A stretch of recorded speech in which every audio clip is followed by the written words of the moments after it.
lion's teeth. Le Dandelion, dandelion.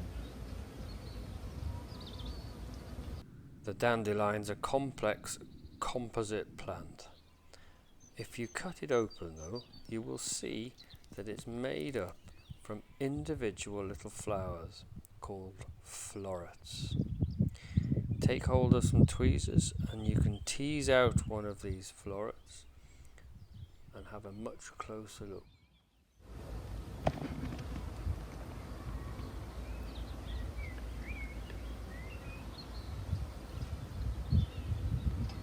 This is a floret, and this here is the stamen and style together. The stamen's the male part and it's got pollen on. The style's the female part and is attached to the ovary. This is the petal, and that's got ultraviolet rays on it which guide the bees down to the nectary, which is at the base of the flower. This is a protective sepal, the green on the outside of the flower. If the ovary is fertilized here, the fruit swells. This is the calyx, and these hairs swell as well and form what's called a pappus or parachute.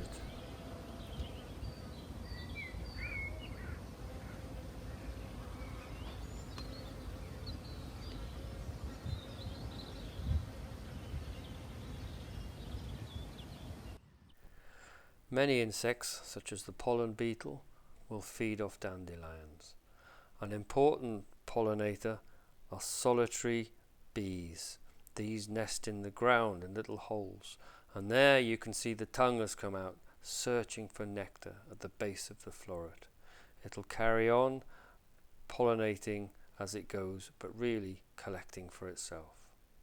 Honeybees will go from flower to flower to flower, cross-pollinating the dandelions. They're collecting nectar and the pollen rubs off on them. You'll see in this close-up the pollen granules all over its body. It'll then comb itself, all the pollen, onto its back legs. If you look at the entrance to the hive, you'll see bees returning with pollen baskets. Here's one coming in now with 2 baskets. Now these are quite light in colour and it's been visiting apple.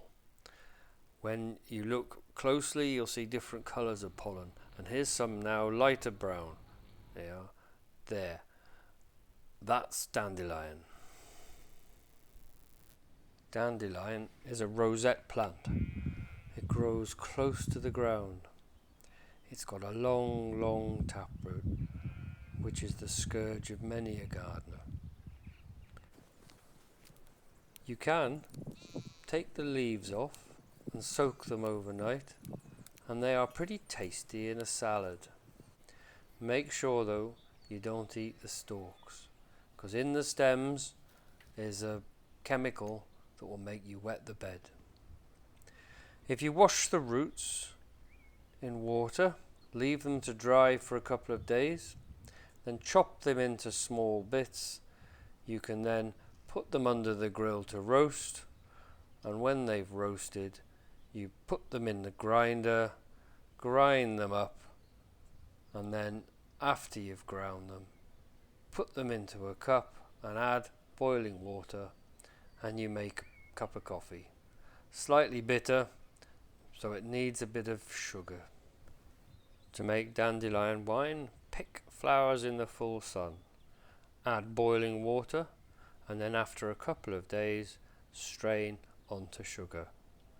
After you've strained it, you add the yeast and then pour it into a demijohn. When the demijohn is full, you fit an airlock and wait a year. Enjoy. Well, Cheers. cheers, me dears.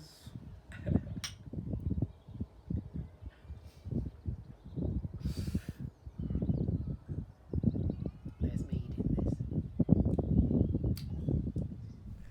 this. dandelions grow close to the ground, and in order to encourage them, all you need to do is set your mower higher.